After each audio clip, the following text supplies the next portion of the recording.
on which most of us, or all of us, can really agree. I think, and there are, I think, systematic torture, slavery, and so on. And so you can base your sense of common humanity on those issues without having to invoke a higher being.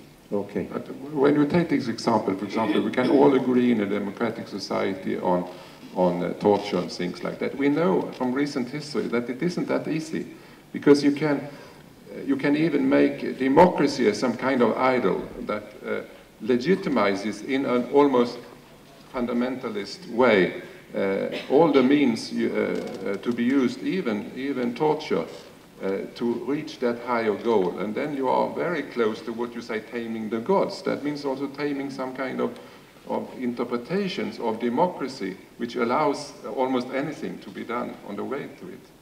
Yes, I think as soon as you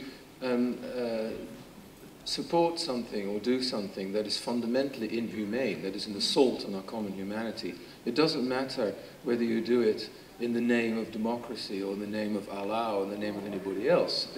It's to be condemned. And I don't think democracy as a principle to be invoked in such a case should be an exception. I have a question to you, KG Hammar. I mean,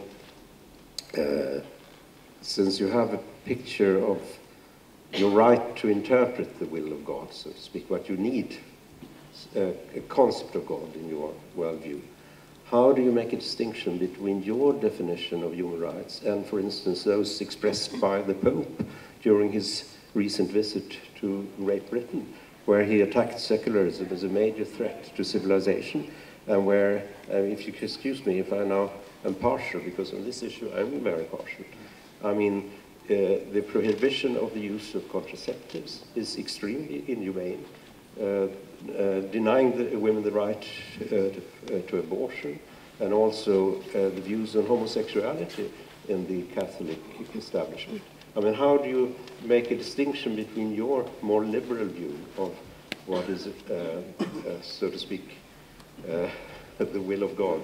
Views on homosexuality and practice of homosexuality in the Catholic Church are two different things. Well, yes, of course, but I mean, that's what makes it even more absurd. I mean, yeah, I mean, that's often the big problem for the public debate today, to make these distinctions. But as a theologian, you know from the beginning that there is no such thing as Christianity. There have been many Christian interpretations from the very beginning. You see them already in the Bible, in the stories, the gospel stories about Jesus. So there has never been one single tradition which is the legitimate Christian one. There has been efforts of taking power of the process of interpretation. And of course the Vatican is one example of having this power of interpretation. I mean, I belong to the Protestant tradition, and the questions, it all started with questioning this kind of powerful authoritative interpretation. So there are many ways within the Catholic Church and all over the Christian field of what it means to listen, to find God's voice in this.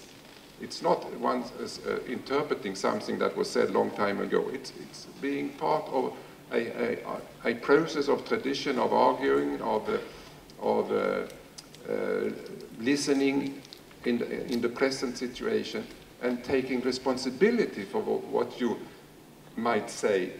I think this is God's will in this situation. I have no other understanding than you have of the destructiveness of these positions from the Vatican. I don't think you'll find the Archbishop and myself defending the Pope here, but I do think there is a difference between an all-out assault on common humanity in the sense of what the Nazis did and the Pope's position on contraception. I mean, I disagree with his position, and I think that the consequences of it can be very destructive, especially in poor countries. But I don't think by taking the view that contraception should not be allowed because nature should take its course and so on and so forth, can be seen as a sort of common, as an attack on common humanity.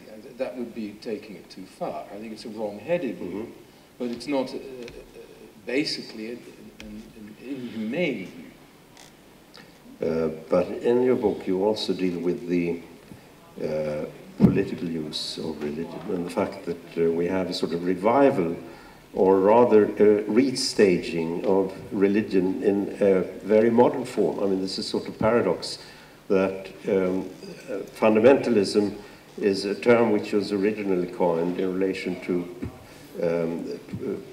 revivalist movement in American Protestantism, but that now it's been used as an all-out, all-encompassing concept, especially in relation to Islamic political definitions of Islam.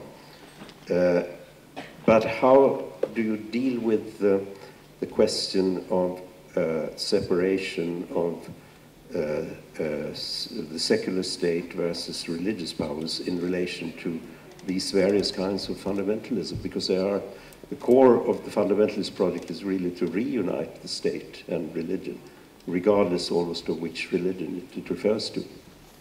Yes, well, in the United States, there has, from the very beginning, there has been a disagreement between fundamentalist Christians who insist that the United States is a Christian nation, and the actual founding fathers of the United States, Thomas Jefferson and so on, who saw the state very much in secular terms. And that disagreement has never entirely disappeared. So far, the religious side has not won. They're very noisy, but they are there, and that is indeed a problem. On the Islamic side, people sometimes argue that Muslims are, or Islam is incompatible with Western liberal democracy because all Muslims, or no Muslim, believing Muslim, can separate church and state.